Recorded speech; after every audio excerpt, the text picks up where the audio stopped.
Hello, this is Cynthia in the TLC, and I just wanted to provide a quick video to go through the question settings specifically. When you first create a test in Blackboard, after you provide the title, description, and instructions, you arrive at the test canvas. On this first page, before you create any questions, I recommend going into the question settings link here to determine what kind of options you'll have as you build each question. So let's click that. By default, only 3 are not chosen. The rest of these are already chosen for you, and the default value is actually 10, and I've already changed that to 2. So I added all of these options so that you can see what it all means in a question. Okay, so let's kind of take a look at that. So I've built a question already. Which learning management system is used by Blackhawk Technical College, and I provided, you can see there's an image in this answer, and there are 2 ways to display a web link as well. So we'll see what I did to create this kind of answer options. All right, so let's edit the question. So let's take a look at what those options actually provide us as we're building a question. So let's just go down the list. Provide feedback for individual answers. That means, so here's our first answer. And so after each answer, we have the option to provide feedback. This text box is a result of choosing this particular option. Okay.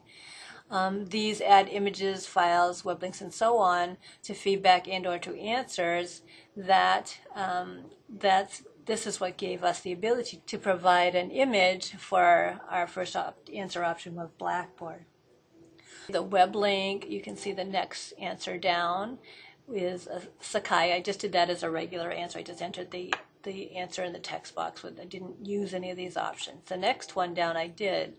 So for Moodle, I actually put in a web link to their website, but instead of displaying the HTTPS, etc., I put a link name. So that's what the students will actually see as a link, and that will take them to this web address. Okay, the last one, I entered a web address, but I did not put a link. So you'll see how that looks different. That's those 3 options.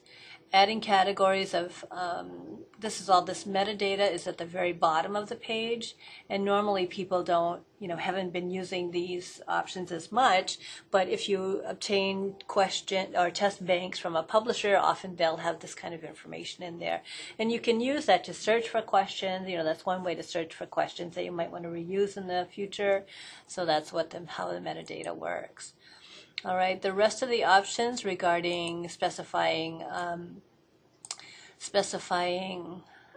partial credit, etc., that's listed again before the answers in this option area. So answer numbering, I'm going to choose lowercase. Answer orientation we'll keep as vertical. I'm not going to allow partial credit or show answers in random order, but again, because we chose those options, it gives me the opportunity to choose that if I desired. All right, so again, let's just take a look at how that question actually looks after all these settings have been chosen. All right, so Blackboard does display the image. So again, this kind of gives you some context. If you did want to choose an image, you might want to make sure it's sized properly. Again, Sakai, I didn't put any web links or images, so it just shows as the text of that answer. Moodle, remember I put in a link name, so rather than seeing the HTTPS, etc., it just shows that link name, and this will take me to the Moodle website. And Desire to Learn, I did not put a link name, I just left the web link as it is, so we're seeing the actual web address there.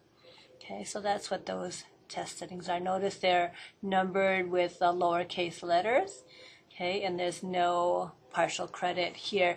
Okay, and as I chose default point value for 2 points, that's what's showing here. If I decided later I wanted to change the point value to maybe 5 or whatever, I can just, from this page, I can just click select all, and that will select all the questions you have available. And under points, I'm going to put 5, and then click update, and that will also change all the point values to 5 points. If I did allow partial credit or extra credit, I would just click on where this point value is. It opens up this toolbar. Extra credit is an option that I would have here, and if I had allowed partial credit, that would also show here. Okay, but since I'm not allowing either, I'm not going to use that. All right, so I hope this is a little helpful.